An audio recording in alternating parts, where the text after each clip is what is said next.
Nós temos ainda a ceia do Senhor, mas nós vamos ter uma breve reflexão nessa noite, em Romanos capítulo 8. Romanos capítulo 8 é o texto que nós estaremos lendo a partir de agora. Epístola de Paulo aos Romanos, capítulo 8. Eu quero ler o verso 18,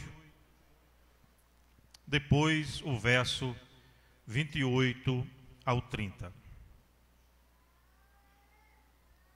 Romanos capítulo 8, verso 18, e depois os versos 28 ao 30.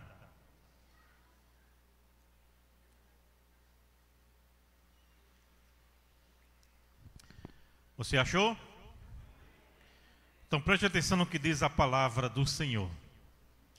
Diz assim, Romanos capítulo 8, verso 18 diz: Porque para mim tenho por certo que os sofrimentos do tempo presente não podem ser comparados com a glória a ser revelada em nós.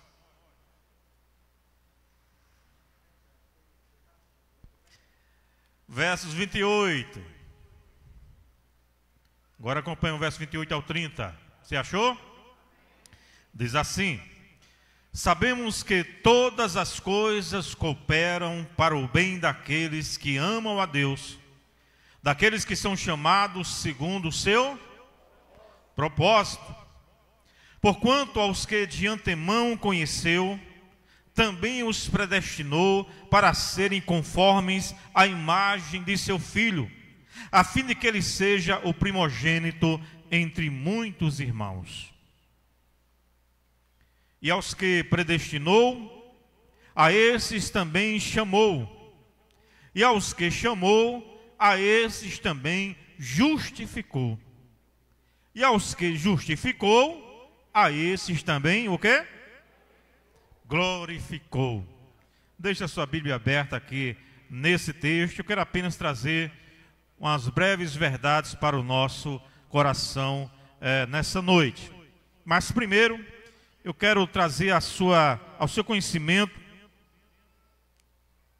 um fato interessante. E eu quero falar da missionária Rosilene. Ela até se assustou agora. Não especificamente da missionária Rosilene, mas de algo que ela estava comentando hoje de manhã aqui em nosso café da manhã. Falando que seu filho está agora trabalhando em Portugal, e ela estava comentando a situação da igreja ali em Portugal, mas não só em Portugal, em várias regiões da Europa, onde de fato ela comentando que seu filho foi procurar uma igreja, chegou lá, encontrou uma igreja, não me lembro a denominação, igreja batista lá em Portugal, e começou a frequentar essa igreja, e comentando, dizendo o seguinte: aqui em Portugal as coisas são diferentes. Por quê? Porque aqui em Portugal não existe culto de oração, não existe culto de doutrina, não existe reunião de jovem, não existe nada disso. O único culto que existe aqui, pelo menos na localidade onde ele está, é apenas um culto durante a semana, no domingo pela manhã. Não é isso, missionário Rosilene? Qualquer coisa me corrige. E eu fiquei pensando, está comentando comigo hoje à tarde sobre esse assunto, e eu fiquei pensando na situação que levou a igreja europeia, agora também a igreja americana, e em vários países, a esse declínio espiritual, onde de fato não existe mais aquela paixão por Jesus, aquele amor por Cristo, aquele conhecimento, aquele desejo de conhecer as doutrinas fundamentais do Evangelho. E ela comentava que seu filho chegou lá e disse: não existe jovens, a maioria dos irmãos já em certa quantidade são de irmãos mais velhos.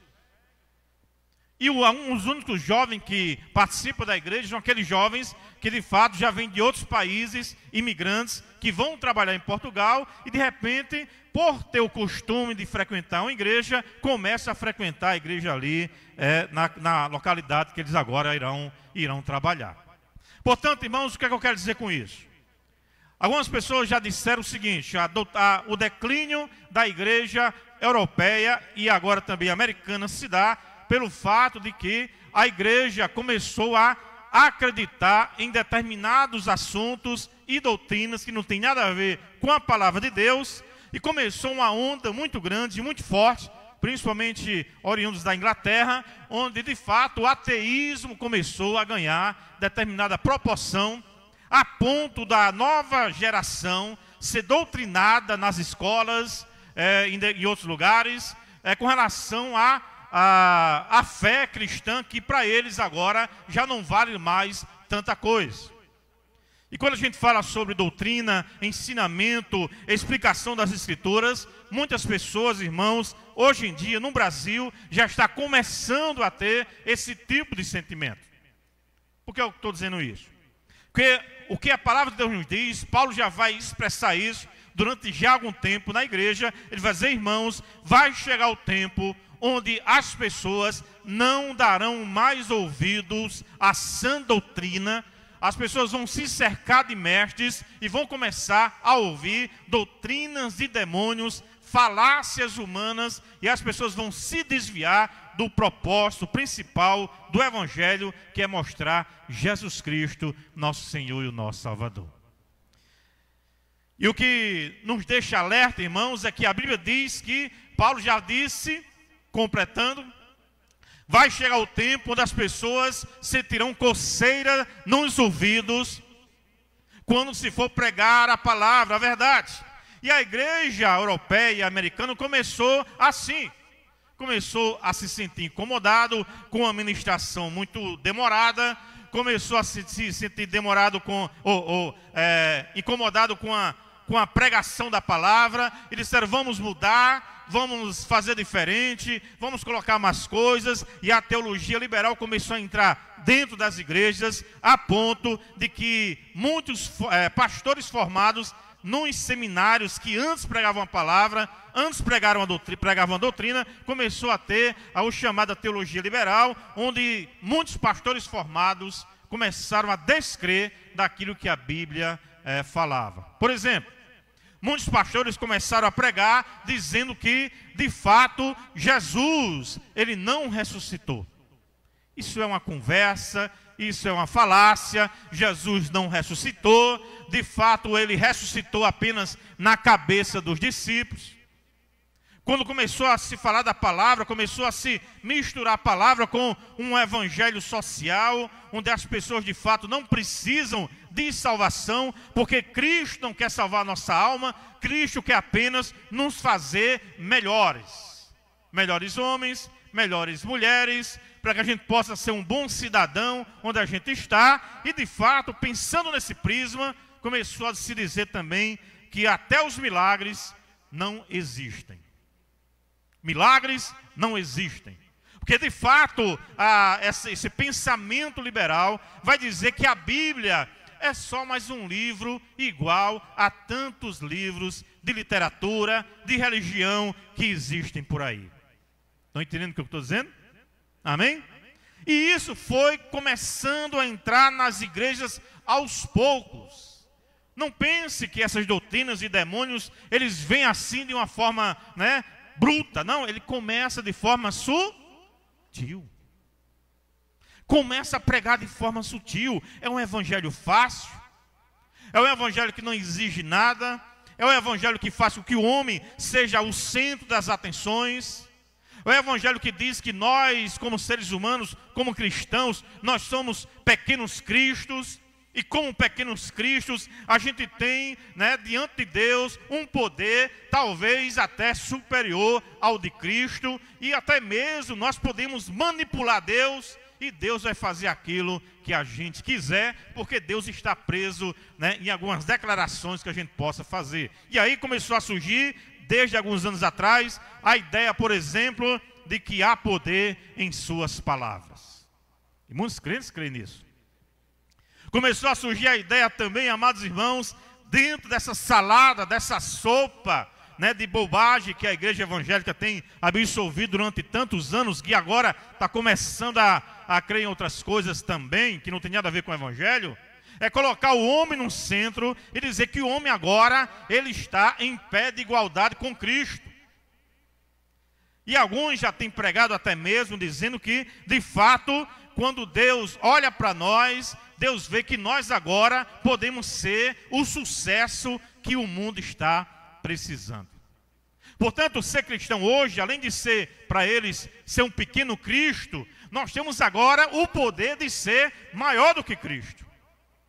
E até deturpam a palavra, dizendo que, de fato, a Bíblia diz, Jesus disse, quando vieram os apóstolos, quando vieram os discípulos, eles iriam fazer coisas maiores do que eu, maiores do que Jesus. Aí as pessoas pegam isso, agora nós somos, né, o poder.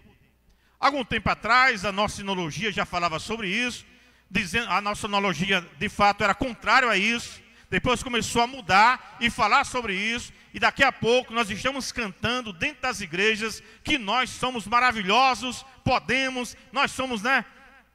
Podemos fazer tudo, podemos ter sucesso, e um crente agora de verdade é aquele que tem sucesso, é aquele que é cabeça, não é cauda. Mas quando você olha ao Evangelho, você vê um ensinamento totalmente oposto, totalmente diferente. Se prega, por exemplo, que um cristão verdadeiro não pode sofrer. Se você sofre, por exemplo, você é fraco na sua fé, ou você deve estar em pecado, né? Alguma mandiga gospel deve ter pegado em você, alguma macumba está na sua vida, e agora você está com a vida travada, amarrada. É preciso fazer agora determinada sessão para você se libertar dessas coisas. Irmãos, isso não tem nada a ver com o Evangelho de Jesus. Por que eu estou dizendo isso? Porque o texto que nós acabamos de ler vai falar justamente o oposto daquilo que as pessoas têm acreditado hoje em dia. Verso 18, acompanhe comigo, por favor. Paulo já começa dizendo assim, irmãos. Porque para mim, você pode ler comigo? Para você guardar esse versículo na sua mente, no seu coração e na sua alma hoje. Leia comigo. Porque para mim, tenho por certo que os sofrimentos do tempo presente não podem ser comparados com a glória a ser revelada em nós. O que é que o apóstolo Paulo está dizendo aqui? Paulo está dizendo o que Jesus já havia dito. E o que é que Jesus havia dito, irmãos? Ele olhou para os discípulos e disse: meus amados, meus queridos, meus filhinhos, meus irmãos, saibam de uma coisa. No mundo, qual é a promessa de Jesus para nós? Qual é a promessa, irmãos? No mundo, você querendo ou não querendo, declarando ou não declarando, porque agora tem essa história, declare, determine, decrete, e as coisas vão acontecer de acordo com o que você diz. Você declarando, deixando de declarar, Jesus já disse: no mundo tereis aflições. Amém ou não? Quem quer isso? Eu não vejo, irmãos, nenhuma pregação dizendo ao povo: irmão, receba, no mundo tereis aflição. Receba, muitas vezes a dor vai surgir na sua alma. Receba, muitas vezes você vai ter perdas, você vai chorar, você vai lamentar. Receba a promessa que Deus fez para Paulo. Pastor, qual foi a promessa que Deus fez para Paulo? Quando Deus chamou a Paulo, sabe qual foi a promessa que Deus fez para Paulo, irmãos? Olha, eu vou te mostrar, melhor, quando Ananias foi orar por Paulo, para que ele recuperasse a visão, vai que esse é um vaso escolhido, porque eu vou mostrar nele o quanto se deve sofrer pelo meu nome. Quem quer? Receba, oficiais. Vou mostrar o quanto ele deve sofrer pelo meu nome, mas hoje se prega um evangelho light, um evangelho sem dor. Alguém já falou há muitos anos atrás, eu lembrei dessa frase agora. Muitos pregam o evangelho doril. Que evangelho doril é esse? É que esse evangelho é aquele que diz que nós não podemos sofrer nenhuma dor. Mas não é o evangelho de Cristo. Jesus disse: meus irmãos, no mundo tereis aflições. Agora ele não parou aí, louvado seja Deus. No mundo tereis aflições, mas tende bom ânimo, porque eu venci o mundo. Aleluia. Paulo está dizendo, irmãos, para mim, para você, que talvez terminou esse mês, né, cheio de luta, dificuldade, problema, angústia na alma. E começou agora o mês de outubro, dizendo, meu Deus do céu, agosto foi terrível, o que é que me espera em outubro? Eu vou dizer uma coisa aqui, espero que você entenda.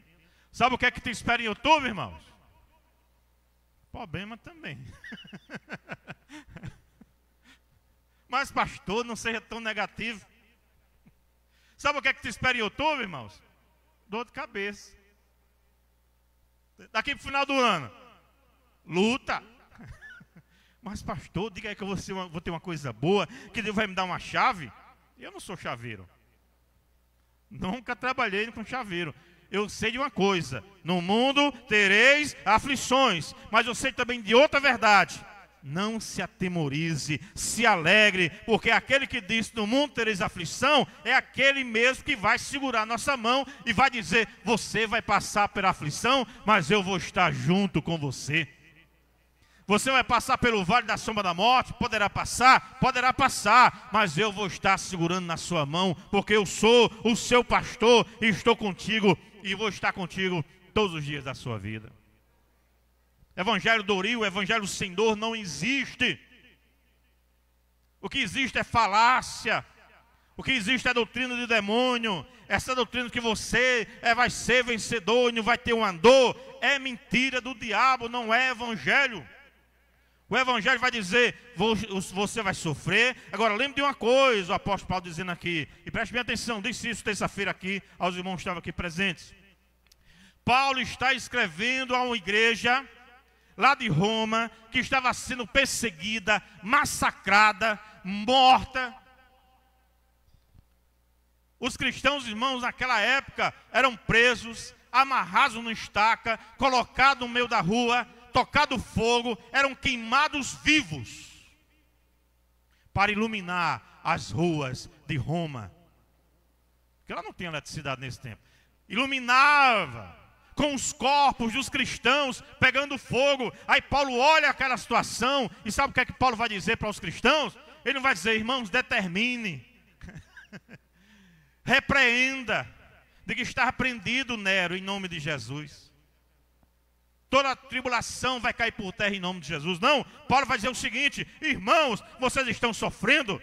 Lembre de uma coisa, para mim, eu tenho por certo que os sofrimentos desse tempo presente não se pode comparar com a glória que há de ser revelada em nós.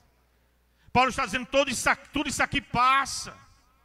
Toda dor passará, toda lágrima passará, toda angústia que a gente tem vai passar. Mas um dia nós estaremos para sempre com Jesus de Nazaré. E tudo que a gente passou aqui vai ser nada. A gente não pode comparar a glória que vai ser revelada em nós com essas tribulações do dia a dia.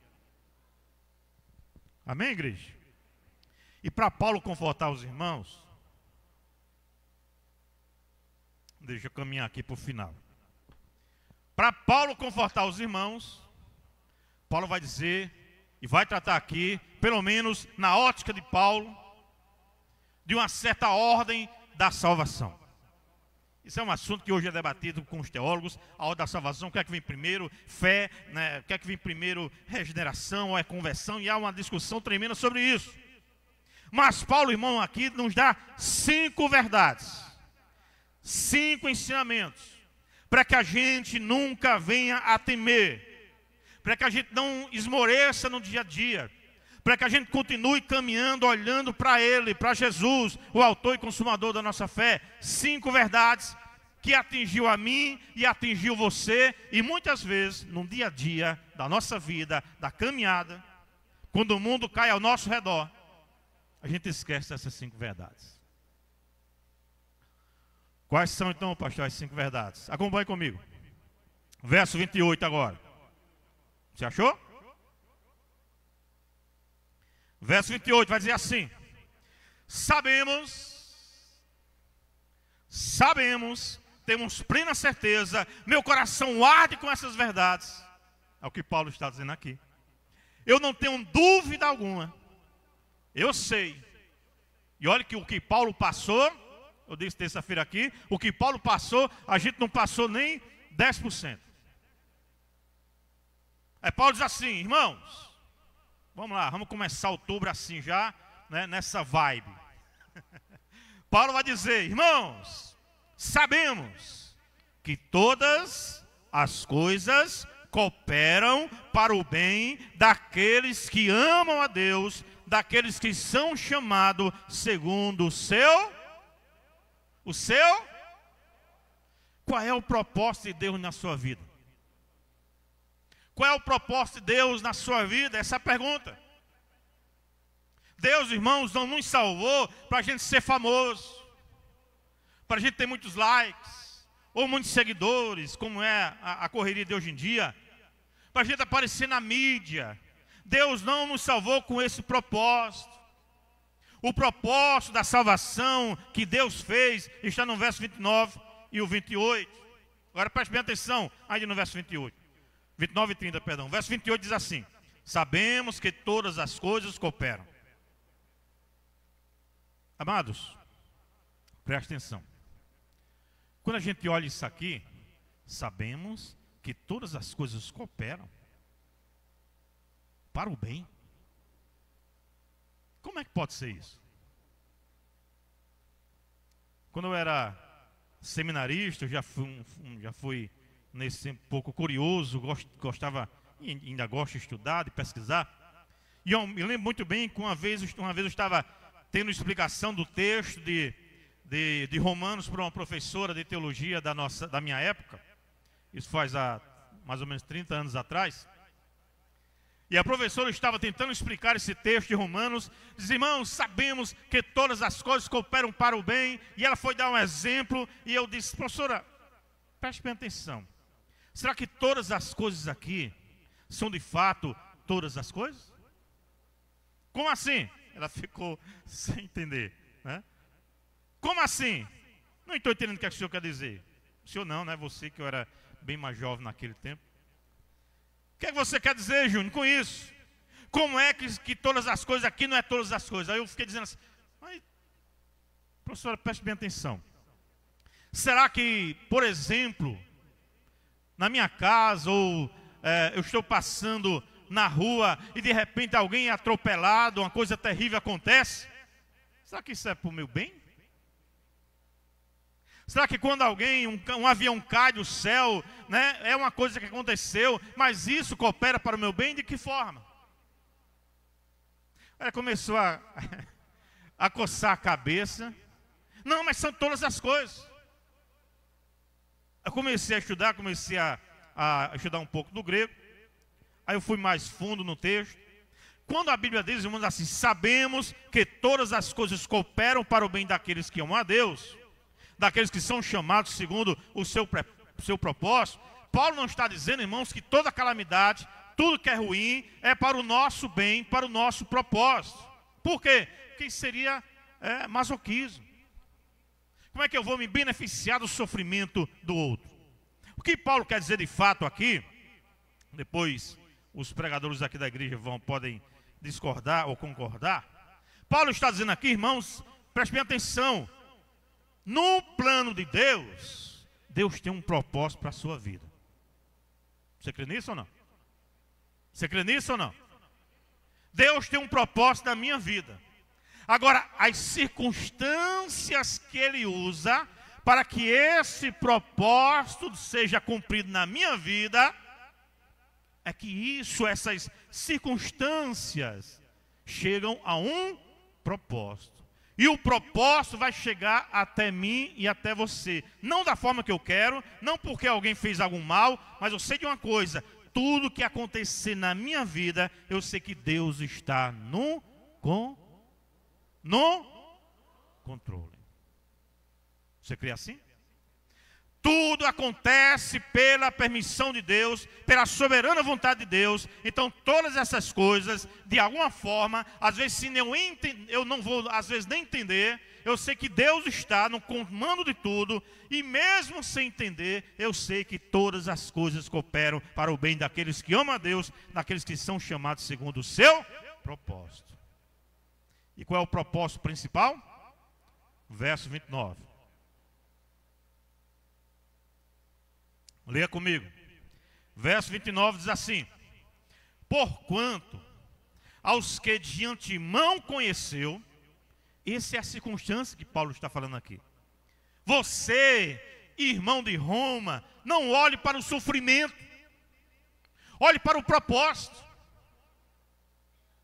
E se eu morrer hoje? O propósito, Deus permitiu. Eu me lembro de um testemunho do missionário Ronaldo Lidório, grande missionário brasileiro. Ele estava pregando determinada vez, ele disse o seguinte: quando ele se formou, na primeira missão que ele teve, numa primeira missão fora do país, ele se reuniu com um grupo de uma igreja perseguida, e no tempo que ele estava ali, eles foram capturados. Vocês alguém já viu o testemunho dele? Ele foi capturado, o cara botou uma arma na cabeça dele, levaram esse camarada não voltou, o cara botou a arma na cabeça dele, e ele disse: meu Deus do céu, ele orou, orando para si mesmo: mas Senhor, minha primeira missão, faz pouco tempo que eu acabei de me formar, quero fazer muito mais para a tua obra, na minha primeira missão, será que eu vou morrer? Eu achei interessante que ele disse uma coisa no coração dele. Disse: mesmo que eu morra agora, eu sei que Deus fez com que eu chegasse até esse momento, e esse momento vai ser o propósito de Deus na minha vida. Não sei como minha morte pode ajudar alguém, mas eu sei de uma coisa: eu vou viver até aqui, mas eu vivi para a glória de Deus. Mas ele escapou e até hoje é missionário. Amados, verso 29. Porquanto os que de antemão conheceu, as 5 verdades que Paulo traz aqui, vou apenas falar porque a hora já foi embora. 5 verdades que Deus fala, para que a gente tenha no coração a certeza de que eu não sei o que vai acontecer agora em outubro, em novembro, em dezembro, no ano que vem, mas eu sei de uma coisa: essas verdades que foram esquecidas pela igreja da Europa, essas verdades a gente precisa lembrar todos os dias da nossa vida. Diga amém. Para quê? Para que eu não venha esmorecer como esses cristãos da Europa, para que eu não venha abandonar a fé como muitos têm abandonado, para que eu não venha negligenciar a obra de Deus como muitos hoje têm negligenciado. 5 verdades. Primeira verdade, Paulo vai falar: porquanto aos que de antemão conheceu. E a palavra conhecer aqui pode ser traduzida como amou. Os que de antemão amou, e ele nos amou, a Bíblia diz, antes da fundação do mundo. Minha pergunta é essa, preste bem atenção, para você sair daqui com isso no seu coração, na sua mente, na sua alma. Quem aqui, ou quem que está aqui em nosso meio, tem plena certeza no coração, na alma, na vida, de que Deus te ama? Você tem convicção de que Deus te ama realmente? Você tem convicção disso? Certeza absoluta no seu coração? Paulo está dizendo aqui aos irmãos de Roma, sabe o que, irmãos? Meus queridos, não se esqueçam dessas 5 verdades. A primeira é: Deus nos ama, e Ele nos amou desde a eternidade. É como se Ele estivesse dizendo a mim e a você: não importa o que venha acontecer, o meu amor por você é inesgotável. Inesgotável. Não depende do que eu faço por Ele. Isso é que é o melhor. Que se Cristo fosse me amar na dimensão ou na proporção da espera do meu amor por Ele, eu estaria perdido. Graças a Deus, irmãos, que Deus nos amou. Quando é que Ele nos amou, pastor? Ele nos amou até mesmo quando nós ainda éramos pecadores, é o que diz a palavra do Senhor. Sabe o que é que isso me anima e me consola? É eu saber, irmãos, que eu, miserável como sou, eu sou fruto do amor de Deus desde a eternidade. Desde a eternidade. Desde a eternidade, você entende isso? Desde a eternidade. Estava comentando um texto aqui, que esses dias isso me veio à memória, não é? E eu compartilhei isso com os amados irmãos. Não é que a minha vida, eu não posso esquecer disso. Eu não posso duvidar disso aqui em nenhum segundo. Sabe por quê? Porque minha vida comprova isso. A sua vida comprova isso.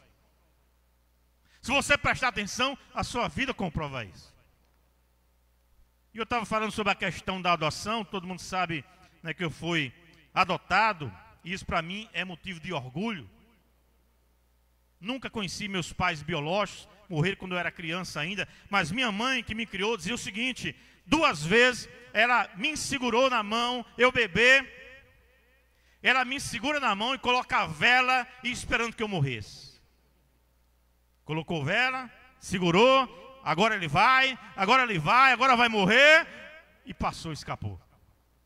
Segunda vez, agora tem mais jeito. Agora morre. Eu era muito desnutrido, ela me pegou muito fraco, muito desnutrido. Hoje em dia não parece, eu sei. Mas naquela época era muito desnutrido, fraco. Ela disse que tinha medo de me pegar, com medo de quebrar meus ossos.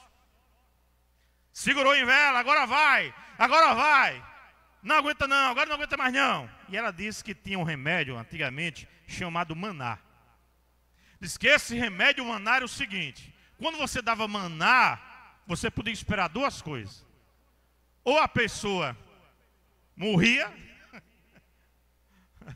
ou a pessoa vivia, escapava. E ele disse: meu Deus, já fiz de tudo, já dei todo tipo de remédio, agora vou dar o maná. Ponto. Já desisti, vou dar o maná. Se ele viver, viveu. Se ele morrer, morreu. E louvado seja Deus, irmãos, que o maná deu certo. E estou eu aqui vivo ainda para contar a história. Louvado seja Deus por isso. Por que é que eu estou dizendo isso? Porque eu já estou no lucro há muitos anos. Eu já estou no lucro há muitos anos. Como é que eu vou descrever, irmãos, um texto desse?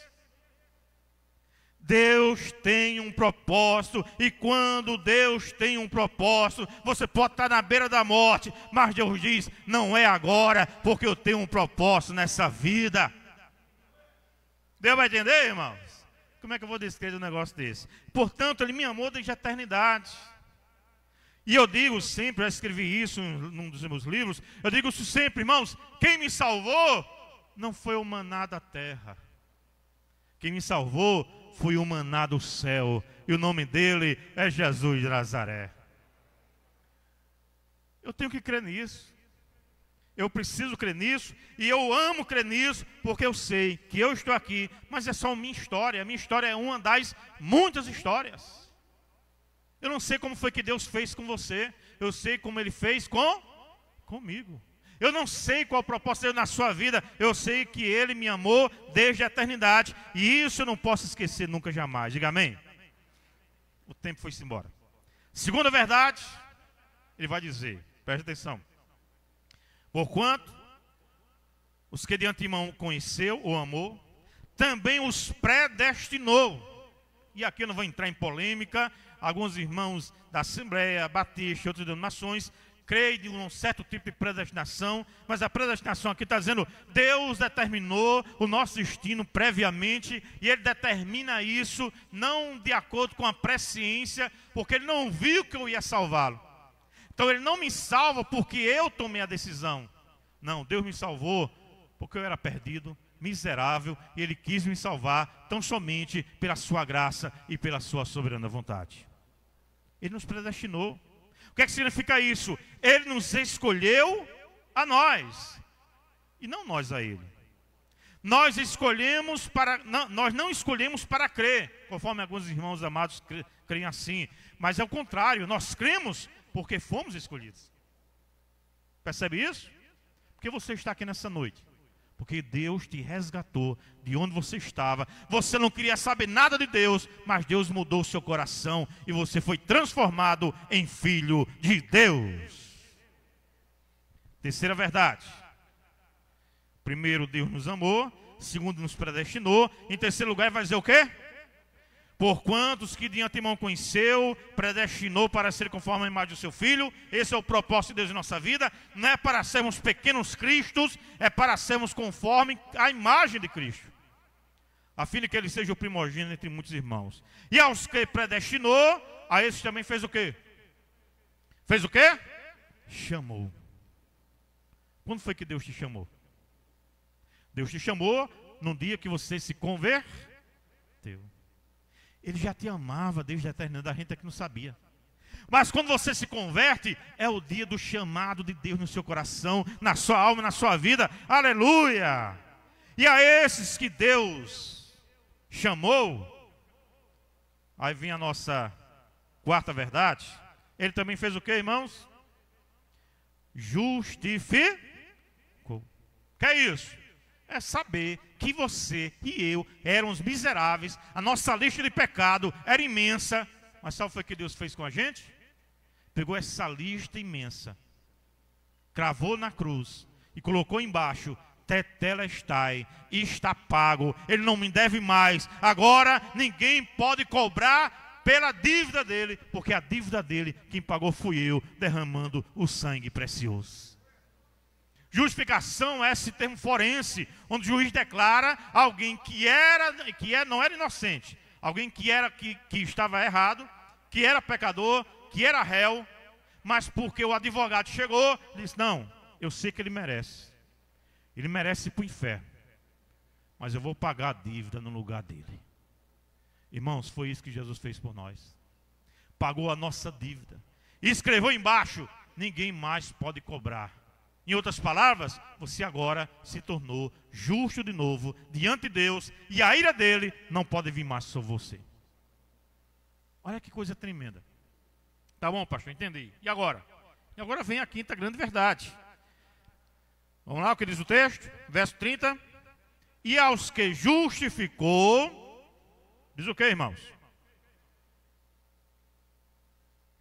A esses também glorificou. Aí eu pergunto a você: quem aqui já está na glória?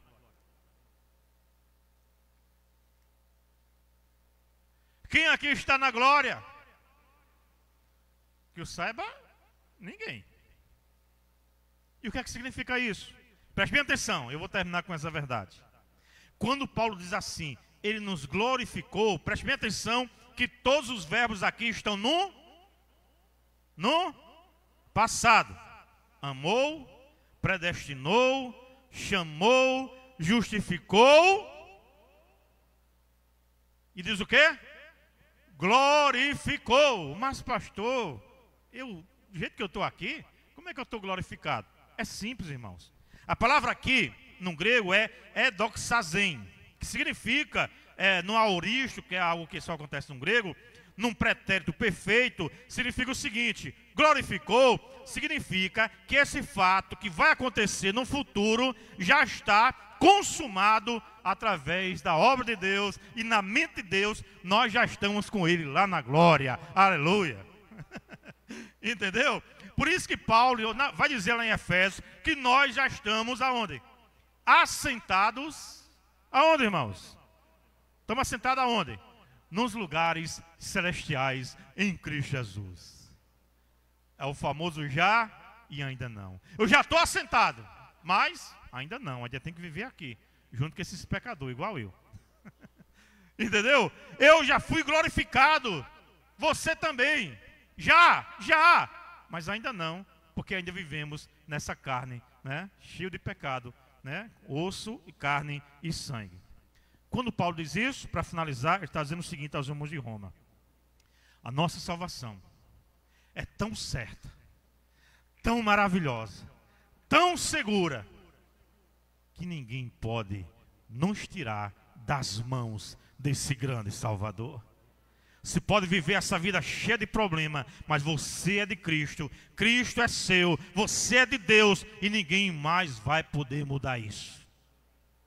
Por causa disso, Paulo vai nos dar a segurança inabalável de poder viver aqui, independente de qualquer situação. Que segurança é essa? É só você ler, irmãos. No mesmo capítulo do capítulo 8, a partir do verso 31. Guarda esse texto. Você entendeu até agora o que eu disse? Amém? Entendeu? 5 verdades. Somos amados, predestinados, chamados, justificados e glorificados. Por quê? Para que a gente tenha essa certeza aqui, ó. Eu louvo a Deus pelos irmãos de outras denominações, mas quando a pessoa crê da insegurança da salvação, isso eu tenho que discordar. Sabe por quê? Porque Paulo vai dizer aqui no verso 31. Leia comigo, ou melhor, acompanha a leitura. Você achou? Acompanha a leitura. Diz assim: que diremos, pois, à vista destas coisas? Que coisas? De tudo que eu acabei de dizer. Que diremos, pois, irmãos, à vista destas coisas? Se Deus é por nós, quem será contra nós? Aquele que não poupou o seu próprio filho, antes por todos nós o entregou, porventura não nos dará graciosamente nele todas as coisas? Com ele todas as coisas? Verso 33. Quem tentará acusação contra os eleitos de Deus? Sabe quem podia nos condenar? Deus. Mas o que foi que ele fez com a gente? Não justificou. Paulo está dizendo: quem tentará acusação contra os eleitos de Deus? É Deus quem os justifica. Quem os condenará? É Cristo Jesus, que morreu, ou antes que ressuscitou, o qual está à direita de Deus e também intercede por nós. Quem nos separará do amor de Cristo, irmãos? Quem? Ou o quê? Quem? Será a tribulação? Crente que sai por causa de tribulação não entendeu o evangelho. Será a tribulação? Será a angústia? Quem aqui passa por angústia? Eu passo. Direto. Será angústia? Será perseguição? Será fome? Será nudez? Será perigo? Será espada? Não tenho mais tempo de dizer mais nada. Como está escrito: por amor de ti, somos entregues à morte o dia todo, fomos considerados como ovelhas para o matadouro. Agora preste atenção nos versículos restantes. Em todas estas coisas, porém, igreja, somos o quê? Você é o quê? Que você é o tal? Que você é o centro, né, de Deus? Você é o tampa maravilhoso? Não! Somos mais do que vencedores por causa de Cristo Jesus, o nosso Salvador. Somos mais do que vencedores por meio daquele que nos amou. Porque eu estou bem certo, irmãos, de que nem a morte, nem a vida, nem os anjos, nem os principados, nem as coisas do presente, nem do porvir, nem os poderes, nem a altura, nem a profundidade, nem qualquer outra criatura poderá separar-nos do amor de Deus que está em Cristo, nosso Senhor. Guarde isso no seu coração nessa noite, em nome de Jesus. Ninguém poderá nos separar. Nem Nero, nem nenhum imperador, nem nenhum rei, nem nenhum senhor. Ninguém poderá nos separar, porque estamos seguros nos braços do Pai. Curva a sua cabeça e vamos orar. Muito obrigado, Deus Santo, Deus amado, por essa palavra, Senhor, em nosso coração. Oh Deus, talvez alguém aqui precisava ouvir essa palavra. Essa palavra, Deus, que nos anima, nos fortalece, nos dá a certeza de que não estamos sós. Nos dá a certeza de que somos amados por Deus. Que mesmo que os problemas venham acima da nossa cabeça, nós confiamos num Senhor, Criador dos céus e da terra, que tem nos livrado, nos livrou e nos livrará, segundo o seu propósito, segundo a sua vontade. E a morte o que é que a morte pode fazer? A única coisa que a morte pode fazer é nos levar para juntos dos braços do Pai. É assim que nós te rogamos nessa noite, em nome de Jesus. Amém. Pai, ainda em oração aqui, queremos te pedir pelo pão, ó Deus, e pelo vinho.